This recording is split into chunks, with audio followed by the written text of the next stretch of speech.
டிவிக்கு விமர்சனம் செய்யக்கூடிய நீங்களும் கைது செய்யப்படலாம், நானும் கைது செய்யப்படலாம். அப்படின்னா இங்க எங்க ஜனநாயகம் இருக்குது, இங்க எங்க அரசியல் சட்டம் இருக்கிறது ஒரு கேள்வி வருதா இல்லையா? ஆதவர்ஜனா மேலதான் விமர்சனம் கடுமையா வைக்கப்படுகிறது. ஏன்னா அவர் குடும்பத்தை அவர் நேர கழிச்சு தொங்க விட்டுருக்காரு. பிஜேபி இந்த அளவுக்கு வளர்ந்து நிற்பதற்கு அடிப்படை காரணமே காங்கிரசின் அணுகுமுறை தான். இனிமேல் இந்திய நிலைக்குமா தெரியாது. காங்கிரஸ் மெல்ல மெல்ல அது அவர்களே தன் தலையில் மண்ணை வழிபட்டார்கள்.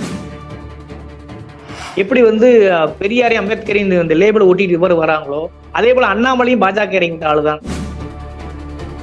ரீல்ஸ் முகத்தெல்லாம் நினைக்கிறாங்க அமைச்சர் குத்தாட்டம் போட்டுக்கிட்டு இருக்காங்க, நமக்கு முதலீடு கூட ஆந்திராவுக்கு போய்கிட்டு இருக்கு இல்லையா? ரீல்ஸ் மோகத்தில் இந்த மாற்றத்தை தந்திருக்கிறார்கள். இது மாற்றம் அல்ல, இது பெரிய ஏமாற்றம்.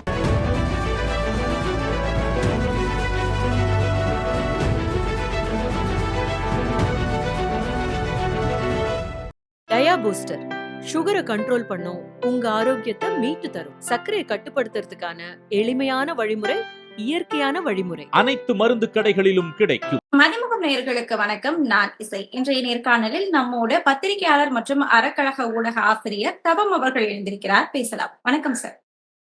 வணக்கம்.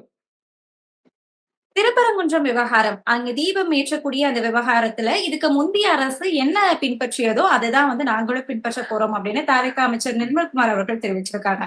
ஆனா இன்னொரு பக்கத்துல பார்த்தோம் அப்படின்னா அந்த மலையை அளவிடக்கூடிய அந்த வேலைப்பாடுகளுக்கு தடை விதிக்கப்படல. அது ஒரு பக்கமா நடந்துகிட்டேதான் இருக்கு.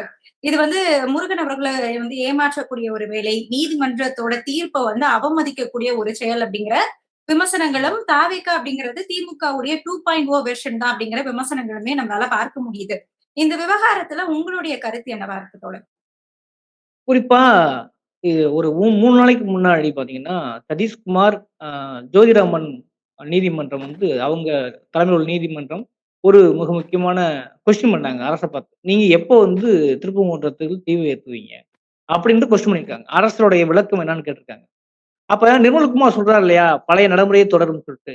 நீதிமன்றம் என்ன சொன்னாலும் நாங்கள் இந்த வழியில்தான் நடைமுறையை, பழைய நடைமுறை என்னவோ அதைத்தான் செய்வோம்னு சொல்லலை. நீ கவனிக்க வேண்டிய விஷயம் அதுதான். ஆக நம்ம இது உடனே நம்பிட முடியாது. எப்படி பார்த்தாலும் அந்த வழக்கு உச்சநீதிமன்றத்திலும் நிலுவையில் இருக்கிறது, உயர்நீதிமன்றத்திலையும் உத்தரவு அப்படி இருக்கிறது. அப்ப அடுத்த மாதம் கார்த்திகை மாசம் தான் நம்ம இது முடிவு பண்ண முடியும். இப்ப இவங்க சொல்றதை நம்ம நம்பி ஒருபோதும் ஒரு பொருட்டை எடுத்துக்க முடியாது. ஆனாலும் கூட இப்ப குறைஞ்சபட்சம் இப்படி சொல்லியிருக்காங்க இல்லையா, இது என்னன்னா 2 பக்கமே ஒரு பேலன்ஸ் பண்றாங்க. ஒரு அந்த பக்கமும் இந்த பக்கமும் இல்லாம இவங்க கடந்த காலத்துல என்ன சொன்னாங்க, திருப்பரங்குன்றம் உங்க கருத்து அவங்க என்ன சொன்னாங்கக்கா, இது டிஎம்ஏவும் பிஜேபியும் ஆடக்கூடிய டிராமான்னாங்க. ஆனா இன்னைக்கு இவங்க அரசுக்கு வந்த பிறகு இப்படி ஒரு முடிவு சொல்றாங்க. அப்ப டிராமா முடிஞ்சா அப்படின்னா டிவிக்கவும் பிஜேபி போட டிராமா முடிஞ்சா, ஏன் அதே கருத்து இப்ப வலுவுறாங்க அப்படின்னா இது ஏதோ ஒரு வகையில மக்களை ஏமாற்றக்கூடியதுதான். சரி ரைட் ஓகே, நீங்க உண்மையிலேயே அப்படி அந்த பழைய நடைமுறை தொடரும்னா பழைய நடைமுறை இன்னொரு விஷயத்துக்கு ஏன் தொடரலன்னு ஒரு கேள்வி வருது. குறிப்பாக இப்ப நாங்கள் எடுத்த திருப்பரங்குன்றம் ஃபைல்ஸ்ங்கிற படம் திரையிடுவதற்கு அனுமதி மறுப்பு புதுக்கோட்டையில. ஆனா இதே பாண்டிச்சேரியில போய் நம்ம திரையிட்டு வந்திருக்கிறோம். பிரின்ஸ் இன்ஸ்டியூட் ஆய்வு நிறுவனம் தெரிஞ்ச விஷயம் தான். அவங்க கிட்டத்தட்ட ஒரு 50-100 பேர் கூப்பிட்டு வச்ச ஒரு ஆய்வுக்காக அந்த படத்தை திரையிட்டாங்க. அதாவது பிஜேபி ரூரல்ல இருக்கக்கூடிய அங்க திரையிட அனுமதி கிடைக்குது. ஆனா தமிழ்நாட்டுல திரையிட அனுமதி இல்லை. இப்ப இன்னும் ஒரு வாரத்துல ஊடகவியலாளர் சேர்ந்து அதை திரையிட சொல்றாங்க. ஆனா அப்பத்தான் இவங்களோட உண்மையான முகம் புரியும். அப்ப உள்ளொன்றும் வெளி ஒன்றுமாக பேசுகிறார் நிர்மல்குமார். நம்ப முடியுமான்னு தெரியல. ஏன் நம்ப முடியுமானா அவர் மேல ஒரு கடுமையான விமர்சனம் முன்கூட்டி இருக்கிறது. அது என்னன்னா அவர் RS-காரர், RS பிஜேபிக்கு வந்தவர், பிஜேபி அதிமுக வந்தவர், அதிமுக டிவிகே வந்திருக்கிறார், அவ்வளவுதானே தவிர அவருடைய RS முகமும் அவ்வளவு எளிதில் மாறிவிடுமா என்கிற ஒரு சந்தேகம் இருக்கத்தான் செய்கிறது. ஆனாலும் கூட இப்பொழுது இந்த நிமிடம் வரை திருப்பரங்குன்றத்துல இது ஒரு பிரச்சனையா என்றால் இல்லவே இல்லை. அது மக்கள் சாதாரணமாக அவர் இயல்பாக இருக்கிறார்கள். இதனால் ஏதாவது பிரச்சனை வந்துவிடுமோ என்கிற ஐயம் தான் இருக்கிறது, பயம் இருக்கிறத தவிர மற்றபடி இங்க எந்த பிரச்சனையுமே இல்லை. ரொம்ப சுமூகமா இருக்காங்க. இந்த நிமிடம் வரை சுமூகமா இருக்காங்க. இப்ப அந்த உத்தரவு முன்னாடி சந்தனக்கூடத்துல நடந்துச்சு. அதுலயும் கூட இந்துக்களுடைய மாட்டு வண்டி தான் அவங்க போய் முஸ்லீமுடைய தேரோட்டத்துக்கு பயன்படுத்தினாங்க. இப்படித்தான் இந்த நிமிடம் வரை இருக்கிறது. ஆனாலும் அவர் RS-காரர்கள் பிஜேபிக்காரர்கள் விடுவதாக இல்லை. அப்படின்ற பொழுது இவங்க என்ன ஸ்ட்ராங் கடந்த நாள் டிஎம்கே ஆட்சியில் ஸ்ட்ராங்கா நின்றாங்க. உத்தரவே போட்டாலும் சட்ட ஒழுங்கு காரணம் காட்டி 140 தடை விதிச்சா என்ன பண்ணா ஸ்டாப் பண்ணாங்க இல்லையா, அந்த மாதிரி முதுகெலும்போடு திராணியோடு இவர்கள் எதிர்ப்பார்கள் என்றால் அது செயல்பாடுகள் வச்சுதான் முடிவு பண்ணுமே தவிர இவர்களுடைய வார்த்தைகள் வச்சு முடிவு பண்ண முடியாதுங்கிறது. திருப்பரங்குன்றம் ஃபைல்ஸ் பத்தி நம்ம பேசியிருந்தோம். நீங்களும் உருவாக்கின அந்த படம். இது வந்து தேர்தலுக்கு முன்னாடியே வரவேண்டிய ஒரு ஆவணப்படம். ஆனா தேர்தலுக்கு பிறகு வந்து அத திரையிடலாம் அப்படின்னு இருந்தோம். அது இப்போ தடைப்பட்டிருக்கு. இந்த விஷயத்துல என்ன நடந்தது அப்படிங்கிறத விரிவா சொல்லலாமா? என்னன்னா, ஆக்சுவலா இதுக்கு முன்னாடியே பிப்ரவரி மாசமே படத்த வெளியிட்டோம். குறிப்பாக மூத்த ஊடகவியலாளர் நக்கீரன் கோபால் இருந்து, அதே மாரி டைரக்டர்ஸ் வந்து மீரா கதிரவன், லெனின் பாரதி அவங்க, அதே மாரி கட்சி அது குறிப்பாக தொல் திருமாவளவன்லாம் அந்த படத்த வந்து அறிமுகப்படுத்தின விழா நடந்தது. அப்போலாம் பிரச்சனை கிடையாது. அப்ப வந்து அப்ப இருந்த அரசு அதுக்கு தடை விதிக்கவும் இல்ல. நார்மலா இருந்தது. அதன் பிறகு என்னன்னா, எலக்ஷன் நேரத்துல நம்ம வந்து எங்கேயுமே யார்ட்ட அனுமதி கேட்க முடியாது. அது எலக்ஷன் கமிஷன் பார்க்கிறதா, அவங்கள பார்க்கணும்னு ஒரு குழப்பம் இருந்தது. மதுரையோட இப்ப வரைக்கும் திரடலனாங்க. அதனால என்ன பண்ணா, அவங்க அதுக்கு முன்னாடியே ஏற்பாடு செய்திருந்தவர்கள் வீதின்ற ஒரு அமைப்பு, புதுக்கோட்டையில. அவங்க வந்து தாமைக்காச ஆட்கள் எல்லாம் சேர்ந்து அத பண்றாங்க. அவங்க கேட்டாங்க, இனிமேலாவது திரையெடுக்கலாமான்ட்டு. சரி நீங்க திரையெடுங்க, நீ ஒண்ணும் பிரச்சனை வராதுன்னு நெனைக்கிறோம். இவங்களும் பெரிய அம்பேத்கர் பேசுறாங்க இல்லையா? அதனால ஒண்ணும் பிரச்சனை வராதுன்னு நம்புறோம். நீங்க திரையிடுங்கன்னு நாங்களும் எங்களையும் சிறப்பு விருந்தினரா கூப்பிட்டுருந்தாங்க. நாங்களும் போயிருந்தோம். அங்க போயிருக்கும்போது, அதுக்கு முன்னாடியே நடந்த நிகழ்வு என்னன்னா, அவங்கள சம்பந்தப்பட்ட ஆட்கள் யார ஏற்பாடு பண்றாங்களோ, அவங்கள வந்து அணுகி போலீஸ் இது எதுக்கு திரையிடுறீங்க? இந்த படத்துல என்ன பிரச்சனை? பாசிட்டிவா, நெகட்டிவா நெறைய போட்டு கேள்வி கேட்டுருக்காங்க. இல்ல சார் இது ஆல்ரெடி மத நல்லிணக்கத்த பேசக்கூடியவன். ஆல்ரெடி திரையிட்டு இருக்காங்க. இதனால ஒண்ணும் பிரச்சனை இல்லன்னு சொல்லியும் கூட, இல்ல இதுல பிரச்சனை இருக்கிறதா எங்களுக்கு தகவல் வருது அப்படின்னு சொல்லிட்டாங்க. அதற்கு முன்னாடி எனக்கு ஃபோன் பண்ணிட்டாங்க. அதாவது அவங்களுக்கு ஃபோன் பண்ண கொஞ்சம் செகண்ட்ல எனக்கு ஃபோன் பண்ணாங்க. இந்த மாரி படம் திரையிங்களா? நீங்க தான் தயார் பண்ணீங்களா? நீங்க எங்க இருக்கீங்க? உங்க ஆபீஸ் எங்க இருக்கு? உங்க ஹெட் ஆபீஸ் எது? என்ன பேக்கிரவுண்ட்ல நீங்க செயல்படுறீங்க அப்டின்னாங்க. ஏங்க நான் ஊடகவியலாளர் ஆல்ரெடி பிரிண்டிங் மீடியால இருந்தேன். இப்போ ஊடகம் நடத்திட்டு இருக்கோம். அது போக மதுரையில எல்லா நீங்க ஐஏஎஸ், இன்ஸ்பெக்டர் எல்லாரும் தெரிஞ்ச ஒரு நபர் தான். வேணா நீங்க ஆபீஸ்லயே வந்து கூட பாத்துக்கங்க.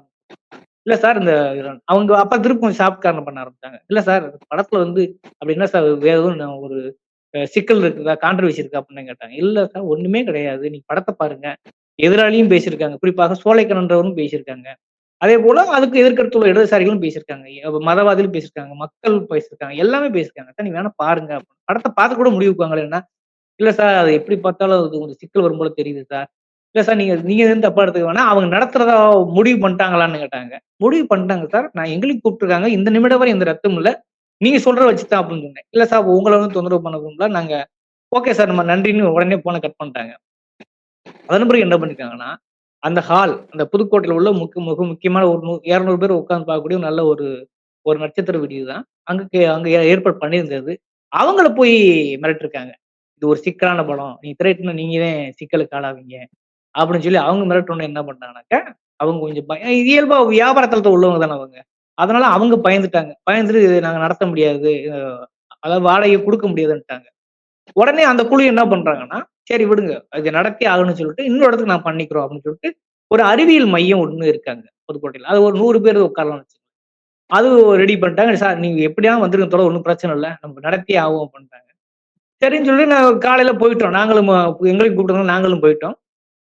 அங்க போய் காலைல 10 மணிக்கெல்லாம் போயிட்டோம். 10 மணி வரை யாரும் வரல. ஒரு 10 ஒரு அரை ஒரு 1/2 அன் ஹவர்ல ஸ்டார்ட் பண்ண போம்போது வந்துட்டாங்க. கிட்டத்தட்ட ஒரு 6 போலீஸு. அப்புறம் உடுப்பு இல்லாத, யூனிஃபார்ம் இல்லாத ஒரு 4, 5 ஐஎஸ் அவங்களும் வந்துட்டாங்க. வந்து இந்த மாரி சார் படத்த இல்ல என்ன அதாவது முதல்ல நீங்க YouTubeல அவ்வளோ பேர் இருந்தா கூட, இப்ப திருட வேணாம் சார் சிக்கல் வரும் அப்டின்னாங்க. என்ன சார் சிக்கல் இருக்கு? இது மதநலனுக்கு பேசுது. இருதரப்புடைய கருத்துக்கள் முன்வைக்கப்பட்டிருக்கிறது. எந்த ஒரு இதுவும் இல்லாம சாட்சி மணல் தயாரிக்கப்பட்டிருக்கு. இதுக்கு மேல என்ன சார் பிரச்சனை? ஆல்ரெடி அங்க வேணாம்னு சொன்னீங்க. இப்ப இங்க நடத்திக்கலான்ற மாரி நீங்க ஒண்ணும் சொல்ல மாட்டேன்னு சொல்லிட்டு தான் நாங்க இங்க வந்தோம் அப்டின்னு சொல்லும்போது, இல்ல சார் அது சிக்கலாகும். இந்த படத்த வந்து நீங்க ஸ்டாப் பண்றது பிரச்சனை இல்ல. திரும்ப திரும்ப நாங்க சொல்லிட்டோம். இவ்வளவுக்கும் அந்த நடத்தக்கூடிய வீதி அமைப்புல வந்து இன்னொரு சொசைட்டி ஒண்ணு வச்சிருக்காங்க. அதாவது பிலிம் சொசைட்டி. அது வந்து அன்சென்சார் உள்ள படங்களையும் திரையிடுறதுக்கான உரிமை வாங்கி வச்சிருக்காங்க. அப்படி நான் உலக அளவுல படம் பார்த்துக்கிட்டு இருக்கேன் சார். இது வழக்கமா நடக்கிற நிகழ்வு. எங்களையே நீங்க எப்படி ஸ்டாப் பண்ண முடியும்னு கேட்கும்போது, சார் நீங்க என்ன வேணா சொல்லுங்க. அவங்க ஓப்பனா ஒரு ஸ்டேட்மெண்ட் என்ன சொன்னாங்க போலீஸ் ஒரு இடத்துக்கு மேல போய், சார் நாங்க வெறும் அம்புதான். புரிஞ்சுக்குங்க. இது ஒரு மேலிட உத்தரவு அப்படின்ற ஒரு வார்த்தைய தெளிவா பயன்படுத்துனாங்க. அப்பதான் எங்களுக்கு சாக்காச்சு. அந்த யார் அந்த மேலிடம் அப்படின்னு கேட்க வேண்டிய கட்டாயத்துக்கு ஒரு ஒரு கட்டத்துல நம்ம ஆட்கள் கொஞ்சம் கோவம் ஆயிட்டாங்க. ஒருவேளை நாங்க மீறி நடத்தினால் நீ என்ன செய்ய போறீங்க? அப்படின்னு கொஸ்டின் பண்ணாங்க. மீறி நடத்தினால் நாங்க மேல கேட்டு தான் சார் சொல்ல முடியும். எல்லாத்துக்குமே மேலதானா? அதாவது லீகலா என்ன செய்ய போறீங்க? கைது பண்ணுவீங்களா? அப்படிங்கும்போது, அப்புறம் இல்ல சார் நான் பேசிக்கிறேன்னு சொல்லிட்டு வெளிய போயிட்டேன். எல்லாரும் வெளிய போயிட்டாங்க. அப்புறம் நாங்களும் கூடி பேசினோம். என்ன முடிவு பண்ணிட்டு வராங்களோ பார்க்கலாம்னு சொல்லிட்டு. திரும்ப வந்தாங்க. வந்துட்டு, சார் சாரி சார். நீங்க எதுவுமே பண்ண முடியாது. ஒருவேளை மீறினீன்னா சட்ட சிக்கல் தான் வரும், கொஞ்சம் கோவிச்சுக்காதீங்க அப்படின்னு மென்மையாத்தான் பேசினாங்க. அப்ப நம்ம ஆட்களும் உண்மை சொல்ல போனா அங்க உள்ளவங்க சில அரசு ஊழியர்கள் இருக்காங்க அந்த சங்கத்திலையும், அவங்களுக்கும் சிக்கல் வரக்கூடாது அப்படிங்கிற அடிப்படையில இது வேண்டாம்னு விட்டுட்டோம். அதோட வெளியேறப்பட்டது. இது வேற எங்க வேணாலும் நடத்துங்க, புதுக்கோட்டையில உங்களுக்கு அனுமதி கிடையாதுங்கிற வார்த்தையோட முடிச்சுட்டாங்க. இப்ப நம்ம என்ன கேட்க வேண்டியிருக்குன்னா, நிர்மல்குமார் இப்படி சொல்றாரு, பழைய நடைமுறையை தொடரும் சொல்லி. இந்த நடைமுறை ஏன் விடுபட்டுன்னு கொஸ்டின் வருமா வராதா? அப்ப இது யார் பக்கம் இருக்குது இந்த அரசு? ஒரு அதிகாரிகளா முடிவு செய்கிறார்களா, அல்லது பிஜேபி இந்துத்துவ அமைப்புகளோட அழுத்தத்துக்கு ஆளாகிறார்களா, அல்லது உண்மையிலே இயல்பா சட்ட ஒழுங்கு நமக்கு தேவையில்லாம இதை ஏன் இந்த படத்தை ஓட்டி நமக்கு பஞ்சாயத்து ஆகணும் அப்படின்னு ஒதுங்குறாங்களா? எந்ததுமே தெரியல. இப்ப திரும்ப திரும்ப நம்ம எங்க வந்து நிக்கிறோம்னா, யார் அந்த மேலிடம் என்று கேட்கக்கூடிய ஒரு கட்டாயத்துல இருக்கிறோம். இப்ப சமீபத்து பண்ணி கூட பாத்துக்கிட்டேன், மாரிதாஸ் அவர்கள் கைது செய்யப்பட்டிருக்கிறார். அவர் வலவு இடங்கிறத தாண்டி கருத்து சொல்வதற்கு சுதந்திரம் இருக்கிறதா இல்லையா இந்தியாவில்? அப்ப அவர் இப்ப கைது செய்யப்பட்டிருக்கிறார். கடந்த காலத்து முக்தார் கைது செய்யப்பட்டிருக்கிறார். நாளைக்கு டிவிக்கு விமர்சனம் செய்யக்கூடிய நீங்களும் கைது செய்யப்படலாம், நானும் கைது செய்யப்படலாம். அப்படின்னா இங்க எங்க ஜனநாயகம் இருக்குது, இங்க எங்க அரசியல் சட்டம் இருக்கிறது என்று ஒரு கேள்வி வருதா இல்லையா? ஆக இது வந்து ஒரு சரியான நடைமுறை அல்ல. 25 நாள்ல சட்ட ஒழுங்கு பார்த்திருப்பீங்க, எவ்வளவு கேலி கூத்தா இருக்கிறது. அதிகாரிகளின் ஆட்சி கூட நடக்கிறதான்ற ஒரு கொஸ்டின் வந்துருச்சு. குற்றவாளிகள் எல்லாம் சுதந்திர பறவைகளாக உழவுகிறார்கள். இன்னைக்கு கூட மதுரையில வந்து டைப் ஜனநாயக வலிமை சங்கம் ஒரு பெரிய ஆர்ப்பாட்டம் இருக்காங்க. என்னன்னு கேட்டீங்கன்னா, 9ஆம் வகுப்பு மனைவி கர்ப்பம், யாரான ஒரு சொந்தக்காரனார், ஒரு கொடூரனார். இன்னொரு பக்கம் பாத்தீங்கன்னாக்கா 13 வயசு மாணவி திருமங்கலத்துல ரேப். காரணம் ஒரு 4-5 பசங்க போதையில. இப்படி நீ எண்ணற்று ஒரு பக்கம் சட்ட ஒழுங்கு சந்து சிரிக்கிறது, ஒரு பக்கம் பாலியல் அத்துமீறுகிறது. உச்சபட்சமாக டிவிக்கே பெண்களுக்கே பாதுகாப்பு இல்லை. தூத்துக்குடியில பாத்துருப்பீங்க, வைகுண்டத்துல அவங்க எம்எல்ஏவை தூண்டுதலின் பேர்ல மிரட்டுறாங்க. நேத்து முதற்கொண்டு அழுகுறாங்க. அதே மாதிரியே எங்க பெரம்பலூர் அவர் சொந்த தொகுதியிலே பாருங்க, மின்வெட்டு வந்து ரோட்ல கதறாங்க. அப்ப எந்த ஒண்ணு இவங்களுக்கு அனுபவம் இல்லை, அதை நம்ம சொல்லி தெரிய வேண்டியது ஒத்துக்க வேண்டிய விஷயம். ஆனா அதெல்லாம் தாண்டி சட்ட ஒழுங்குன்றது வீதியில் வந்து 10 நாள் 20 நாள் கூட ஆகல, அதுக்குள்ளாவும் மக்கள் வீதிக்கு வருகிறார்கள் என்றால் அப்ப சட்ட ஒழுங்கு என்ன லட்சத்தில் இருக்கிறது? அதிகாரிகள் ஆட்சியாவது நடக்கிறதா அப்படிங்கிற ஒரு கேள்விக்கு வருகிறது. அதன் தொடர்ச்சியாகத்தான் இந்த படம் முடக்கப்பட்டிருக்கிறது. இப்ப ஒரு 2-3 நாள்ல ஒரு ஏற்பாடு பண்றதுக்கு இருக்காங்க, ஒரு தியேட்டர்ல ஒரு ஸ்பெஷல் ஷோ ரெடி பண்ணிட்டு இருக்காங்க. அது கூட நடக்குமா என்று தெரியவில்லை. அந்த செய்தி கூட நான் முன்கூடி சொல்லிவிட்டேன். அதனால் கூட விரைவாக தடுக்கப்படலாம். அதற்கு முன்னே கூட நான் கைது செய்யப்படலாம். அதற்கு பிறகும் கூட அது என்ன நடக்கும்னு தெரியல. இப்ப எடுத்ததா உங்களுக்கு மீதும் கூட வழக்கு தொடுக்கப்படலாம். இப்படித்தான் இன்னைக்கு சூழல் இருக்குது. ஆக இது வந்து ஒரு நல்லது கிடையாது. பெரியாரை, அம்பேத்கரை ஒரு முன்னுதாரணமாக காட்டக்கூடிய அரசு வெட்கக்கேடானது. அதன்படி நடப்பதில்லை அப்படின்னு தெரியுது. ஒரு பக்கம் பிஜேபி ஒண்ணும் சொல்றது இல்ல, ஒரு பக்கம் அதாவது கடந்த காலத்தை பாத்தீங்கன்னாக்க டிஎம்கே ஆட்சியில இருந்தா ஏபிவிபியோ அல்லது பிஜேபி இந்துத்துவோ ஒரு மனு கூட கொடுக்க மாட்டாங்க. ஆனா இவங்க ஆட்சி காலத்துல ஏபிவிபி போய் மனு கொடுக்குறாங்க. 4 முதல்வன் திட்டம் சரியில்லைங்கிறாங்க. அதை பிரஸ் மீட் கொடுக்குறாங்க. அப்ப ஏதோ ஒரு வடிவத்துல இங்க என்ன நடக்குது? ஒருவேளை ஏன்னா இப்ப ஒரு பெரியாரிஸ்டா இருக்கக்கூடிய ஒரு எழுத்தாளர்களோ ஒரு ஐடியாலஜி உள்ளவங்களோ யாருமே டிவிக்குள்ள இல்ல. பூராமே முதல் தலைமுறை யாருக்குமே அந்த அரசியல் அறிவுள்ளவர்களுக்காக அதிர்ச்சியான விஷயம் என்ன, முன்னாள் ஆர்எஸ்எஸ்காரர்களுக்கு அங்க அதிகமா இருக்கிறாங்க. அப்ப ஏதோ ஒரு வகையில ஒரு 70-60% மேல இந்துத்துவ பிஜேபி அரசு கீழ்விடுந்த அரசு நடக்கிறதா என்கிற சந்தேகம் விளைகிறது. இது இவங்க செயல்பாட்டின் விளைவாக வெளிவருகிறது. அப்படின் போது நம்ம சந்தேகம் எப்படி இருக்க முடியும்ன்றத இந்த கேள்வி நம்ம கேட்க வேண்டும். இல்ல இப்போ நம்ம 70-60% ஆர்எஸ்எஸ் காரர்கள் இருந்தாலுமே அவங்களுடைய செயல்பாடுகளை பார்த்ததுக்கு அப்புறமா தானே நம்ம விமர்சனம் முன்வைக்கணும். அதுக்கு முன்னாடியே விமர்சனங்கள் வைக்கிறது சரியா? இல்ல, அவங்க செயல்பாடுகளை பார்த்த பிறகுதான் நம்ம விமர்சனம் வைக்கிறோம். அவங்க செயல்பாடுகள் என்னவா இருக்கு? இப்ப இதுவரை நடந்தது என்ன? கடந்த கால நடைமுறைன்னு சொன்னா, கடந்த கால நடைமுறைகளுக்கு படம் திரையிடப்பட்டிருக்கணும் இல்லையா? அது நடைபெறல இல்ல. அப்பதானே கொஸ்டின் பண்றோம். அப்ப நீங்க ஆர்எஸ்எஸ் காரரா அல்லது உண்மையிலே நீ பெரியார் அம்பேத்கர் உங்க கொள்கை வழிகாட்டி சொல்றீங்களா? அவர் வழியில வர்றீங்களான்னு ஒரு கொஸ்டின் வருமா? அல்லது எவன் மாரிதாஸ் கைது செய்யப்பட்டிருக்க இப்ப இந்த நிமிடத்துல எதற்காக? சிஎம் மீது வந்து அவதூறுன்றாங்க. என்ன அவதூறு? அவர் வச்சதாலும் விமர்சனம் வச்சிருக்காரு. நான் திரும்பவும் சொல்றேன், ஆளுக்கு ஒரு ஐடியாலஜி இருக்கும். ஆனால் அவரோட கருத்தை பதிவு செய்து உரிமை இருக்கிறதா இல்லையா? அப்ப இன்னொன்னு குறிப்பா இந்த கீர்த்தனா அமைச்சர் கீர்த்தனாவை பத்தி அவர் கடுமை விமர்சிச்சிருக்கிறார். இதன் பின்னணி யார் இருக்கிறார் அப்படின்ற கொஸ்டின் வரும்போது இயல்பாவே குறிப்பாக மார்டின் குழுமா இருக்கக்கூடிய ஆதவர்ஜுன் ஒரு அமைச்சர் அவர் மீது கடுமையான விமர்சனம் வச்சுக்கிறார். இப்ப விஜய் வந்து உத்தரவு போட்டு அல்லது காவல்துறை வந்து இந்த சட்ட ஒழுங்கு காப்பாற்றுவதற்காக அவதூறை சொல்வதற்காக கைது பண்ணங்களை தாண்டி இப்ப என்ன விமர்சனம் விழுகுதுன்னா, ஆதவ அர்ஜுனா மேலதான் விமர்சனம் கடுமையா வைக்கப்படுகிறது. ஏன்னா அவர் குடும்பத்தை அவர் நார கழிச்சு தொங்க விட்டுருக்காரு. அதுக்கான சில எவிடன்ஸும் விட்டுருக்கார். அதுல வந்து சரி இருக்கலாம், தவறு இருக்கலாம். ஆனால் விமர்சிப்பதற்கு உரிமை இருக்கிறதா இல்லையா? கடந்த காலத்துல டிஎம்கே வச்சு ஒரே ஒரு முறை வந்து கைது பண்ணாங்க. அதுவும் ஒரு வாரத்துல விடுவிக்கப்பட்டார். இந்த மாதிரி பண்ணல. இந்த முறை கவனிக்க வேண்டிய கைது, அதாவது மாரிதாஸ் கைதுல கவனிக்க வேண்டிய விஷயம் என்னன்னா, போன முறை டிஎம்கே ஆட்சியில் வந்து கைது செய்யப்படும் பொழுது பிஜேபிக்காரர்கள் அவர் வீட்டில் இருந்தார்கள் நூற்றுக்கணக்கில். யாரு? மாரிதாஸை கைது செய்யப்படும் பொழுது. இப்ப நம்ம திரும்ப கடமை ஏன் சந்தேகப்படுறது, அந்த சந்தேகத்தை வலுப்புறதுக்கான காரணத்தை சொல்றேன். நூற்றுக்கும் மேற்பட்டவர்கள் டிஎம்கே ஆட்சி காலத்துல அவர் கைது செய்யப்படும் இருந்தார்கள். ஏன்னா நானும் மதுரைங்கிறதுனால எனக்கு ஃபுல் டீடைல்ஸ் தெரியும். ஆனா இந்த முறை அவர் கைது செய்யப்படும் போது யாருமே இல்லை. தனி மனிதராக போய் கொண்டிருக்கிறார். அப்ப பிஜேபி அவரை கைவிட்டு விட்டவா அப்படிங்கிற கேள்வி இயல்பா வருமா வராதா? டிஎம்கே ஆட்சியில ஆதரவால பதிவு போட்டு வர்றாரு. அப்ப எப்படி பிஜேபி கை கொடுப்பாங்க? இப்ப என்னன்னா, இப்ப நம்ம எங்க சந்தேகப்படுறோம்னா, பிஜேபி வலதுசாரி ஆதரவாளர், பிஜேபி ஆதரவாளராகத்தான் அவர் இனம் காணப்படுகிறார். கடந்த காலங்கள்ல விமர்சனமும் அப்படித்தான் வச்சாரு. அப்ப பிஜேபி காரங்க யாருமே போகலன்னு சொன்னா, பிஜேபி காரங்கள்ட்ட கூட அதாவது இன்ஃபுளுன்ஸ் பண்ற அளவுக்கு ஆதவ அர்ஜுன் வளர்ந்திருக்காரா? டிவிக்கே மறைமுகமாக பிஜேபி கள்ளக்கூட்டில் இருக்கிறதா? அப்படி சந்தேகம் வருமோ வராதா? கடந்த காலத்தில் நடந்த கைதுக்கும் இந்த கைதுக்கு வேறுபாடு இருக்கா இல்லையா? ஏன்னா தெரிஞ்சோ தெரியாமலோ எல்லாம் அண்ணாமலை முதற்கொண்டு அவர் விமர்சனம் பண்றாரு. யாரு? அண்ணாமலையா இருக்கட்டும், பிரசாத் ரெட்டியா இருக்கட்டும், எல்லாத்தையுமே விமர்சனம் பண்றாரு மாரிதாஸ். அது உள்கட்சி வந்தாலும் தைரியமா அவர் வீடியோ போடுறாரு. அந்த வடிவத்தில் திமுகவும் எதிர்த்து போறாரு, டிவிக்கும் எதிர்த்து போறாரு. அப்ப பிஜேபி அவர் கைவிட்டு விட்டதா? ஏன்னா நீ முக்கியம் இல்லப்பா, நீ வந்து வெறும் யூடியூபர் தான். ஆனா ஆதவ அர்ஜுனாவோ டிவிக்கோ எங்களுக்கு விருப்பமான ஆட்சி செய்து கொண்டிருக்கிறார்கள். குறிப்பாக இப்ப இந்து அறநிலையத்துறை அமைச்சரா ஒரு பிராமண சமூகத்தை போட்டு விமர்சனம் தொடர்ந்து போய்கிட்டு இருக்கிறது. அதுக்கும் நீங்க அதுலயும் கூட கவனிக்க பாருங்க. அதாவது அந்த கடைநிலை ஊழியர் இருக்கக்கூடியவர்கள் வந்து டிஸ்மிஸ் செய்யப்படுகிறார்கள். ஆனா அந்த பார்ப்பன சமூகத்தை 2000 4000 வாங்கினவர்கள் மட்டும் பூஜை செய்ய தடை. அது சில காலத்துக்கு. இது எப்படி இந்த அணுகுமுறையை சந்தேகப்பட முடியுமா முடியாதா? அப்ப மாரிதாஸுக்கு விட மாரிதாஸையும் பிஜேபி கைவிட்டு விட்டது. அப்ப மாரிதாஸ் பிஜேபி கைவிட்டு விட்டது என்றால் அப்ப பிஜேபி யாருக்கு ஆதரவா நடந்து கொள்கிறது? அப்ப இந்த சந்தேகம் என்பது இவர் செயல்பாட்டிலிருந்து தான் வலுக்குது. இப்ப இந்த வரிசை அந்த மாதிரி போச்சுன்னா நாளை யார் இங்கு ஊழல் நடத்துறது, யார் அவர்களை விமர்சிப்பது பாருங்க. கிட்டத்தட்ட கேபிள் டிவில 48வது இடத்துக்கு கொண்டு போயிட்டாங்க. மதிமுகம் இல்லாம கேபிள் இருந்து எடுக்க கூட படலாம். அப்ப இந்த கைது படலத்துக்கு பின்னாடி உள்ள அரசியலையும் நம்ம சேர்த்து புரிந்து கொள்ள வேண்டியிருக்கிறது.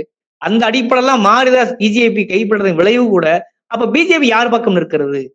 ஏன்னா ஆதவ அர்ஜுன் குறிப்பா மார்ட்டின் குடும்பத்துல இருந்து நீங்க எலக்ட்ரோ பாண்ட்ல பாத்தீங்கன்னாக்கா அவர்களுக்கு நிதி கொடுத்திருக்கிறார்கள் லாட்டரி குடும்பம். அப்ப இதெல்லாம் சுத்தி வளைச்சு பார்க்கிற பொழுது ஏதோ ஒரு வகையில வந்து யார் அந்த மேலிடத்தின் அழுத்தத்திற்குத்தான் இவர்கள் ஆளாக இருக்கிறார்களா? அதன் விளைவாகத்தான் எனது படமாக இருக்கட்டும், எங்களுடைய படமாக இருக்கட்டும், ஊடகங்களுடைய கைதுகளா இருக்கட்டும், அப்படித்தான் நடக்கிறதோ, ஒரு அறிவிக்கப்படாத எமர்ஜென்சி நடக்கிறதோ என்கிற ஐயம் இயல்பாக வருகிறது.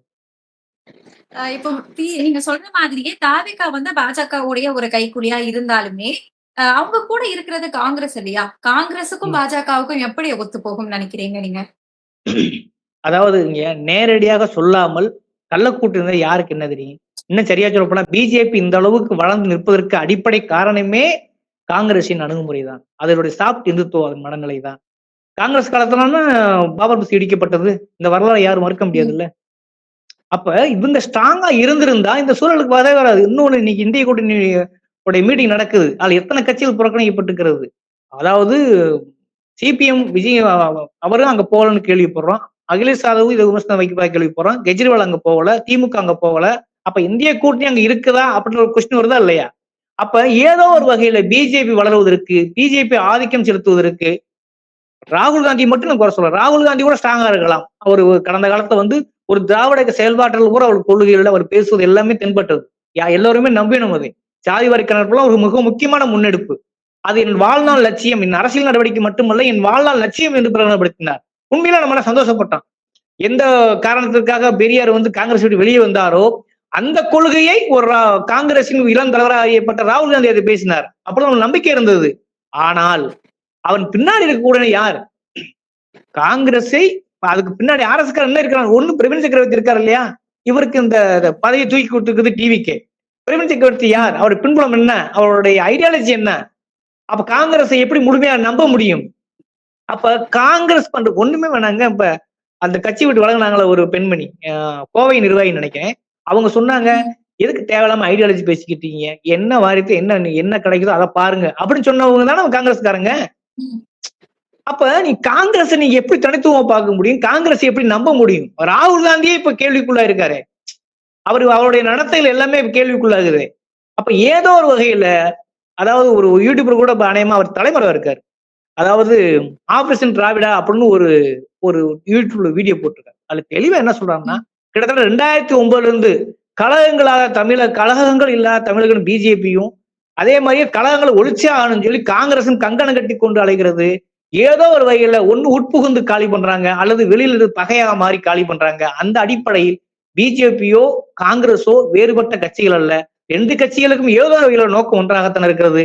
ஏனென்றால் ஏதோ ஒரு வகையில 2 கட்சியுமே தேசிய கட்சியா இருக்கிறது. ஏதோ ஒரு வகையில தமிழ்நாடுங்கிறது மாநில கட்சி அங்கீகரிக்கக்கூடிய மக்களாக இருக்கிறார்கள். இதன் விளைவாக இவங்க காங்கிரஸ் இப்படி இருப்பாங்க, பிஜேபி ஆபீஸ் காங்கிரஸ் மட்டும்தாங்கிற அந்த பொய்ப்பமும் உடஞ்சிருச்சு. இன்னைக்கு இனிமேல் இந்தியக்கு நிலைக்குமா தெரியாது. காங்கிரஸ் மெல்ல மெல்ல அது அவர்களே தன் தலையில் மண்ண வழிபட்டுட்டார்கள். இல்லைன்னு சொன்னா தெரிஞ்ச ஏதோ ஒரு வகையில காங்கிரஸ் அல்லது பிஜேபி 2 பேரும் இருக்கணும்னு ஒரு கள்ளக்கூட்டம் இருப்பான ஒரு சந்தேகம் வருது. அந்த அளவுக்கு போயிட்டதுனால காங்கிரஸ் அங்க இருக்கிறதுனால நான் நம்புறதுக்கு ஒண்ணும் கிடையாது. காங்கிரஸ் இருக்கிறதுனாலயே பிஜேபி வரமாட்டான்னு சொல்றது ஒண்ணும் கிடையாது. ஏன்னா இப்ப மாரிதாஸ் கைது நமக்கு என்ன உணர்த்துது? ஏன் பிஜேபி காரர்கள் போல, ஏன் பிஜேபி காரர் ஒரு கண்டன அறிக்கை கூட கொடுக்கல? இப்படி எந்த பாயிண்ட் ஆஃப்ல சிந்திச்சாலும் ஏதோ ஒரு வகையில் அந்த மேலிடத்திற்கு இவர்களை ஆட்பணிந்து விட்டார்கள். இனி இவர்கள் செல்லக்கூடிய திசையும் அப்படித்தான் இருக்குன்னு நம்ப முடியுது. இனி தமிழ்நாடு நம்ம முழுக்க கழகங்கள் இல்லாத தமிழ்நாடாக மாற்ற வேண்டும் நோக்கத்துல பிஜேபியும் காங்கிரஸும் ஒரே திசையில் தான் பயணிக்கிறார் என்பதும் தெள்ள தெளிவாக தெரிகிறது. நம்ம பேசும்போது சொல்லியிருந்தோம், பெரியார், அம்பேத்கர் இவங்க எல்லாமே புகைப்படமா வச்சுக்கிட்டு இது எதுக்குமே குரல் கொடுக்க மாட்டாங்க அப்படின்னு தாவேக்காவை மென்ஷன் பண்ணி நம்ம சொல்லியிருந்தோம்.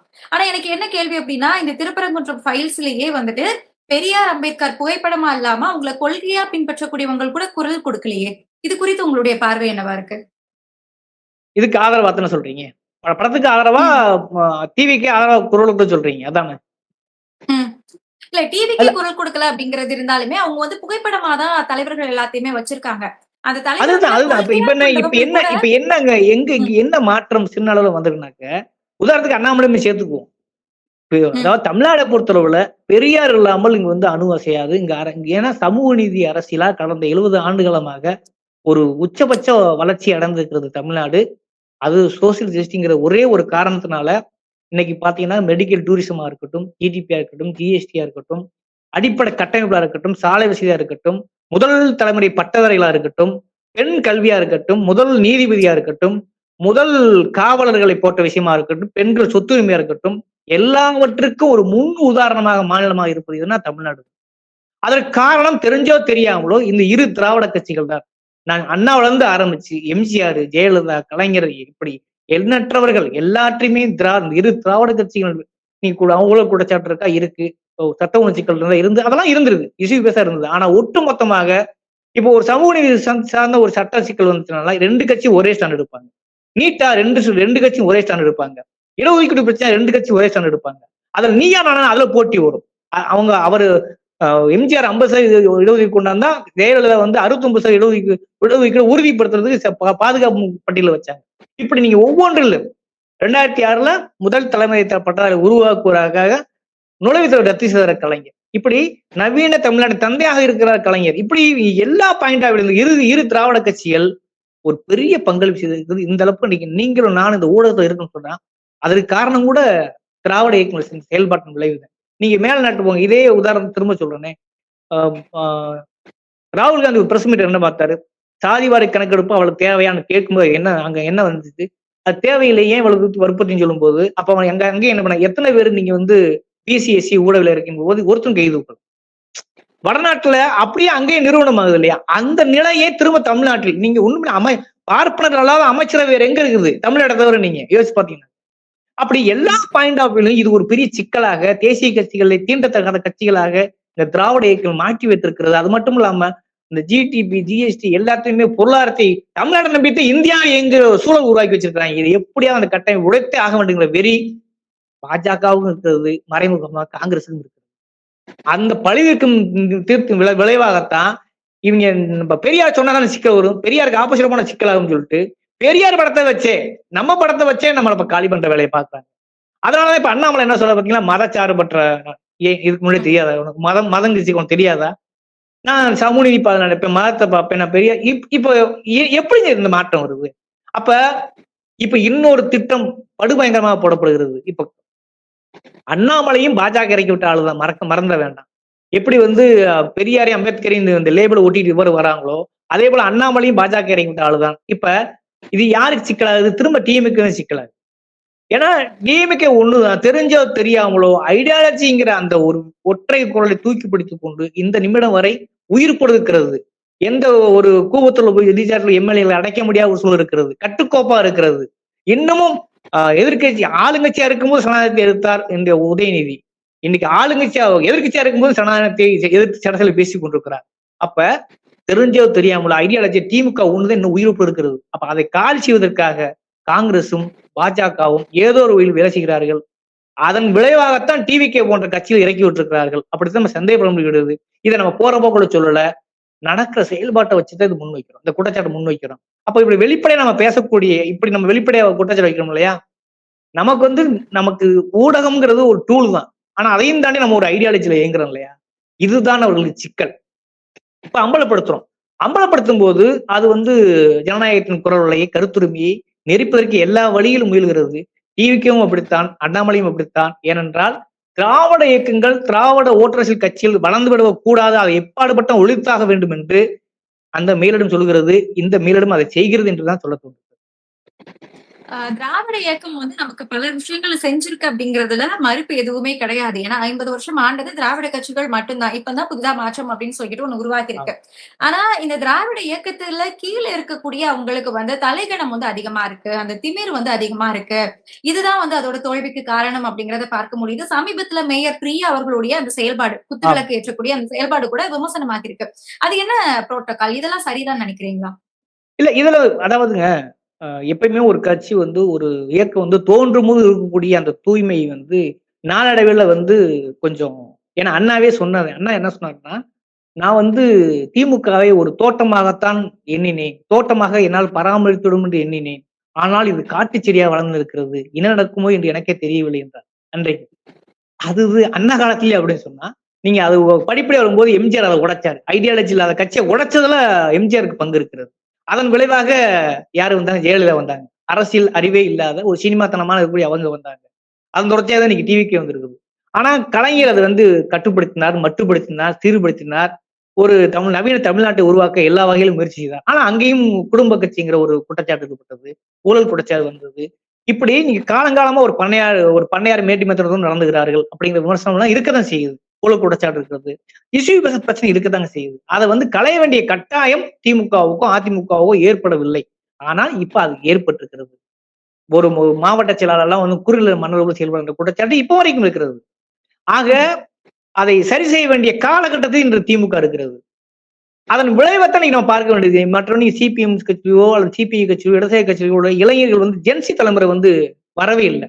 ஆனா இந்த 25 நாள்ல பாத்தீங்கன்னாக்கா ஜென்சி தலைமுறைகள் வந்து திமுகவுக்கு ஆதரவா வர்றாங்கன்னு சொன்னா, ஏதோ ஒரு ஐடியாலஜிங்கிற அங்கதான் சரியா இருக்குன்ற நம்பிக்கை தான் இன்னைக்கு வர்றாங்க. சென்னையில ஒரு மீட் நடந்துச்சு, கோயம்புத்தூர்ல மீட்டு, அநேகமா அடுத்து மதம் நடக்க போகுது. இப்ப இந்த இளைஞர்கள் நம்பிக்கை நட்சத்திரமா இருப்பது யார்?